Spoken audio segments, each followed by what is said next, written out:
Nice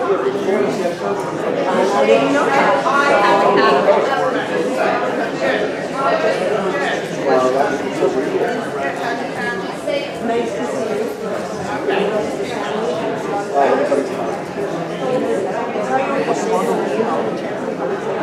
Good evening, friends. It really is a pleasure.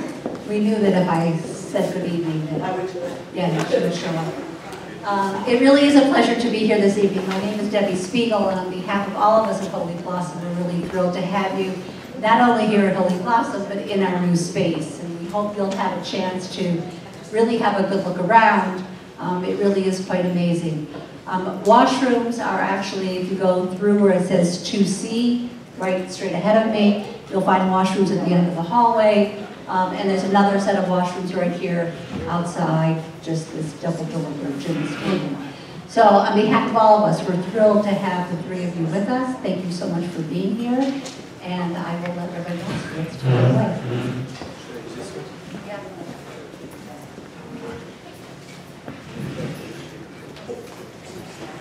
Is this on? Debbie Spiegel, thank you very much. Debbie is the Director of Education at Holy Blossom, as she may have said. Welcome to everyone.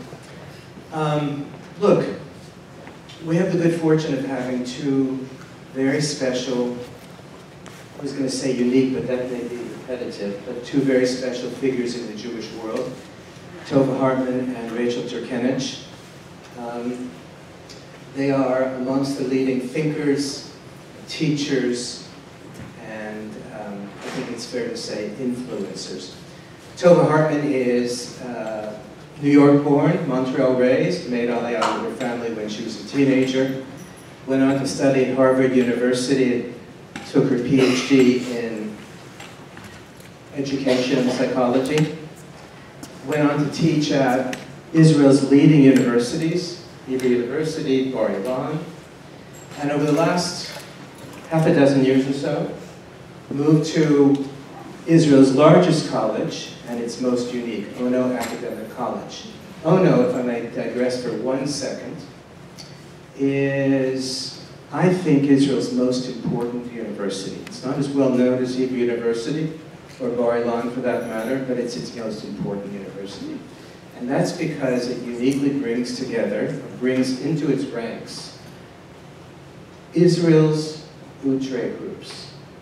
The Ethiopians, the Druze, the Arabs, the Haredim, men and women, to study together. And the idea is the obvious one, that what becomes of Israel's marginal groups is what will become the nation. What Ono does is to bring in each of these groups, recruit them, train them, educate them, make sure they have jobs, and they're extraordinary people. Some of them now are the deans at the college, and they make their mark throughout the country. That's what Ono does. Tova is the Dean of Humanities at Ono. She's also the founder of perhaps the paradigmatic Orthodox minyan, which has opened itself up to the world, primarily to respond to the challenges of, let's say, the liberal world, primarily feminism. And it has become a model for many minyanim, not just in Israel, Jerusalem, but also throughout North America. Marcy is reminding us that, including here in Toronto, the partnership minyan. Is that what you're referring to? Indeed. There are 3 partnership minyans, I think, if I'm not mistaken. More from Tova in just a moment. Rachael Turkienicz is known to many of you as amongst Toronto's most beloved teachers. And not because she's from here, although maybe that's a little bit perhaps, but because she too, like Tova, has influenced, really by now, almost generations. And here's Vadim, her husband. Welcome, Vadim. Your children are here, a couple of them anyway. Rachael, Tova took her PhD at Harvard. Rachael took hers at Brandeis. It's not too bad. She has taught here at York University and has been a figure on television in the community, teaching many people in this room and many others, and does interfaith work on all kinds of interesting things. We're very fortunate to have you both. And the idea tonight is to be, let's say, a little loose. I'm going to ask a couple of questions of our guests, and then it's your turn. You can ask whatever you want. Actually, I'll make one request, and you can ignore my request if you want. Maybe we'll consider staying away from the Israeli elections in a couple of weeks. The Canadian Prime Minister, who is burdened with some political troubles, and also the Israeli Prime Minister, likewise burdened with. But it's up to you. You can ask whatever you want. I'm going to start, and I will ask each of you this question.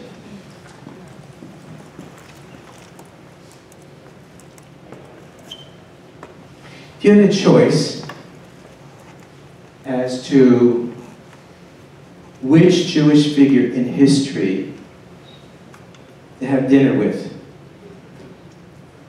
I didn't prepare you for this. Did I? Who would it be? Which Jewish figure from Jewish history would you like to have dinner with?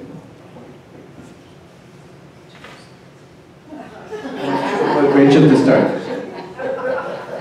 I'm jet lagged, it's not supper time for me. Tova, Dr. Hartman is jet lagged, Dr. Turkienicz apparently is not, so she gets the first go.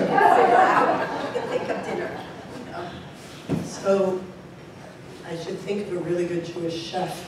If we're going to have dinner, but I can't think of one. And, oh, I'm sorry, is this not on? Is that on? Oh, hold it closer. Is that better? Yes. Okay. Who would I want to have dinner with? So, someone who's really fascinated me through Jewish history is Rabbi Akiva.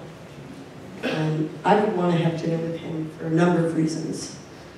First of all, I'd want to ask him, what were you thinking, leaving your family for so long, to go away for decades to study, to come back, and then greeting your wife, you realize you have to go back for more decades to study.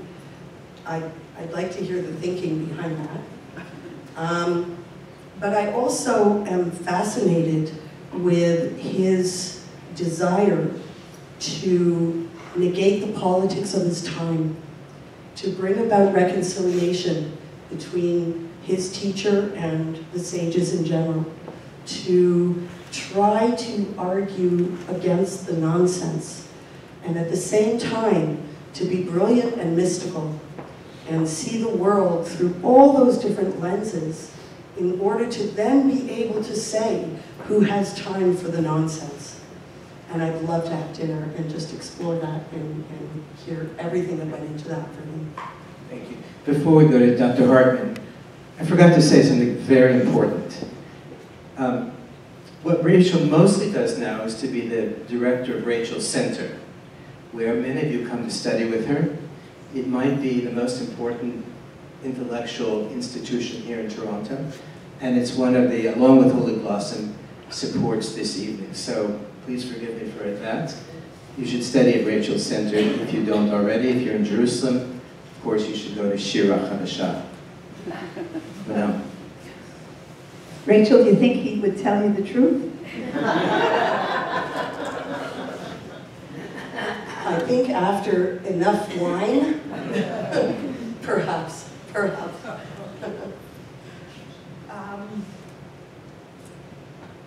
Who would I want to have dinner with? Basically, who I'd want to spend a few hours trying to understand certain things. I think I would want to bring my father back now.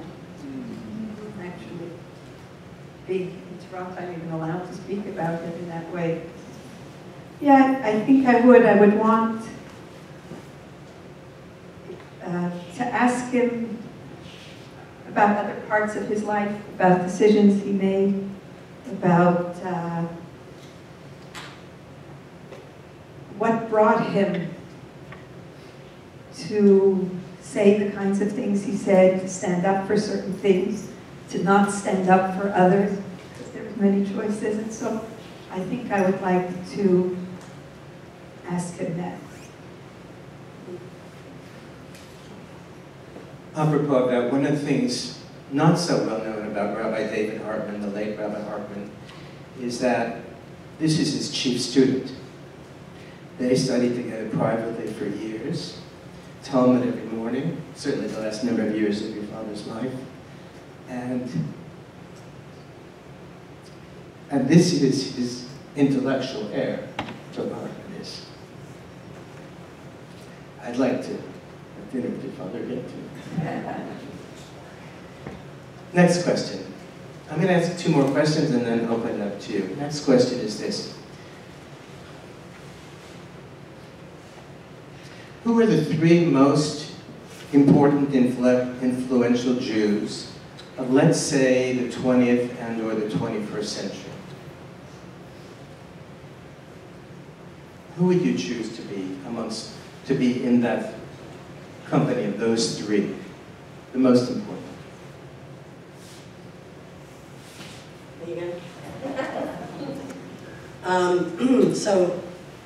So I think that on that list, first on that list, in my opinion, would be Albert Einstein. And I don't choose him because he was so brilliant, though of course he was so brilliant, but because in my mind he made a presence for a Jewish person in the world. He validated a presence for a Jewish person in the world at a time before Israel was old enough to validate that presence. And for the generation of Jews at that time to be able to have someone in the world that they could look at and hold near to them and identify with them and validate through them in a world that had invalidated an entire 2 generations at that time, I think is astounding. I also very much love that he was a little bit crazy, that he looked crazy. I understand he never wore socks, and he just was just, and again, I think that contributes to it as well, because it's the Jewish presence of saying, I don't always look like everybody else, and I don't always process like everybody else, and I don't always present like everybody else, but that's okay, and that's perfectly fine. And I think that he just was that strong a presence that I would put him as one of those influential people. The other one I would choose is Golda Meir. And I would choose her because she was unapologetically a woman. And she was a woman in every aspect of who she was. And she expressed that way, and she presented that way, and she never apologized for it. And she, I mean, you know, her expression when she said that she can forgive our enemies almost anything, but she cannot forgive that we had to teach our children to kill because of them. And to me, that's a statement of a mother, a grandmother, a state leader. She just has always impressed me that way. Don't always agree with her politics. I do not always agree with her decisions and her choices and her perspectives, but I'm always inspired by her strength and just being who she was and never feeling the need to apologize for it for an instant. Is 2 okay? 2 is great. Okay. Dr. Hartman. Tova. Tova. I think the pair of Hillel and Shammai are one of the, I don't know if they really influence people or not, but if we listen to them, I think our Jewish communities and our Jewish life would be different. And specifically about that they argued all the time, and then we were told at some point that the law is according to Hillel, right? They didn't agree on many parts, of Jewish tradition. And then they said, so who is right? And it was said that they are both right. But the law really is according to Hillel because he quoted Shammai before he said what he thought. But I think what's even more important, this is something that often many of us have studied and many of us know this dictum that, you know, they sort of respected each other, etc. But I think that what is so important about them are the few lines that come afterwards in the Mishnah, and that is that even though they disagreed so fundamentally about marital laws, which in each one of their perspective would bring about each other to be an illegitimate child, what we would call a mamzer, and even though their laws of kashrut were completely different,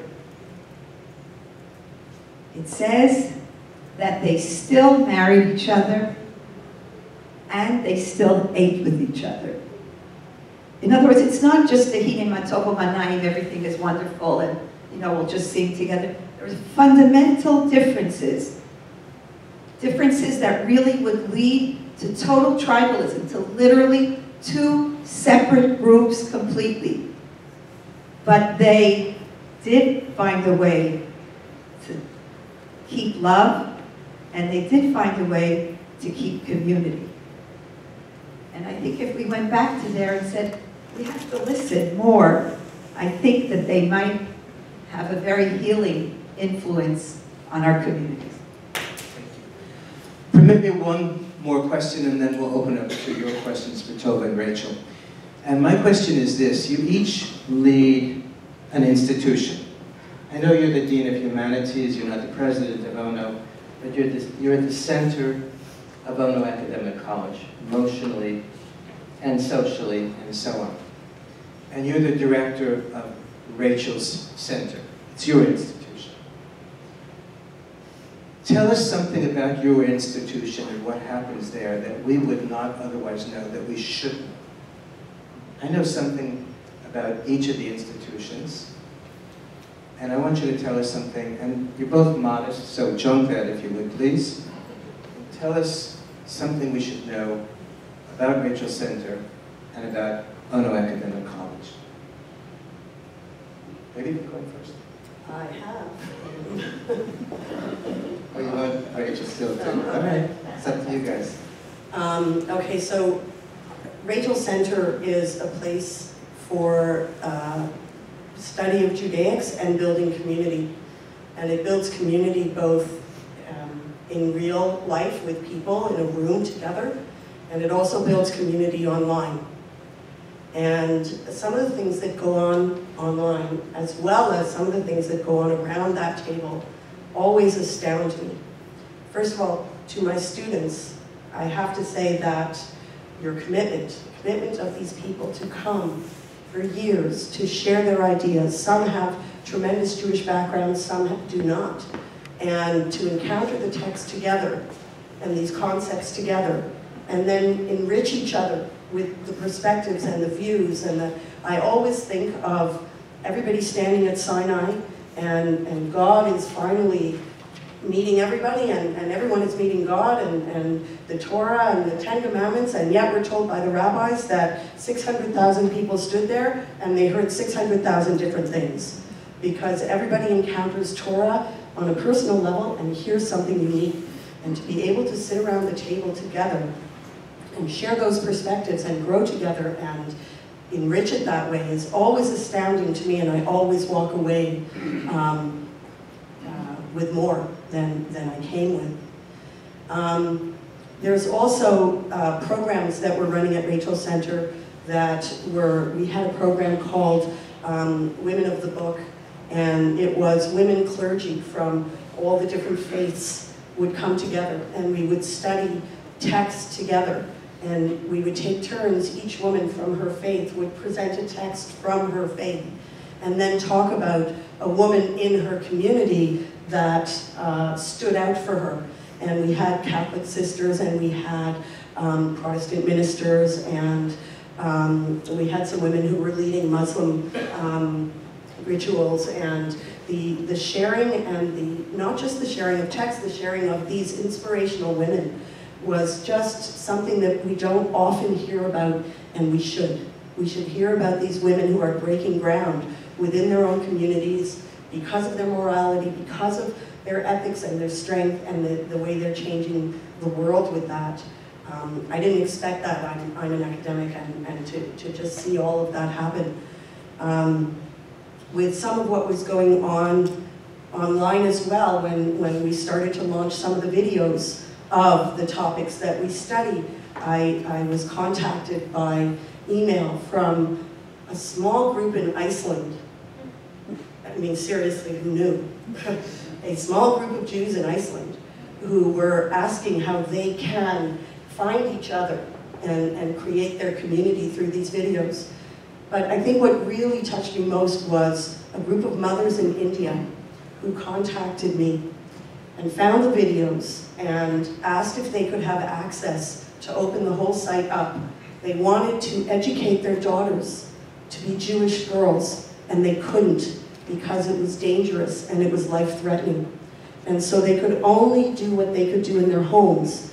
But if they could, through the computer, have their daughters exposed to this and learn of it, then as mothers, they were saying they would feel that they were just fulfilled that way. And of course I opened the site to them, and they sent me pictures of their daughters in their separate homes studying at the computer, and asked me please never to publish those pictures, never to include them in our photo gallery because of security reasons. If it was known in their towns that their daughters were studying Judaism, then they would be in danger. And I felt that this was something I absolutely never expected. I thought you up a video onto the internet and you hope someone looks at it, and maybe you'll hear something back, usually because they're not happy with something you said, or with your hair, to be honest. But to suddenly have those things occur, I was completely blown away, and it just reinforced that entire Jewish concept of you never know. Torah, when it moves into the world, it moves into places you absolutely can never imagine. Thank you. And of course, the Rachael Center is called the Center for the Study of Torah, Musar, and Ethics. That's at the core of it. So the story that we just heard is a response to who you are and the essence of Rachael Center. Tova. When I was recruited to Ono, and we opened up the Graduate School of Jewish Studies, I was interviewing different students. People came from all over. And then they came as a group, a KES, that's like the Ethiopian leaders, and 2 Ethiopian rabbis. And I started interviewing them. And at about like 5 minutes into the interview, I stopped the interview, and I couldn't stop crying because I felt, and I said that to them, I feel so ashamed. I feel so just at loss, because someone who, you know, sort of knows how to read and write, and I spent many years studying many Jewish texts, all I really know and knew about them was the arguments within the Israeli rabbinate. Are they Jews or aren't they Jews? And I could show you why he said this and this one said that, but I knew nothing really of their life. And I was the head of a Jewish studies department. And I stopped then and I said to them, you know, I'm going to make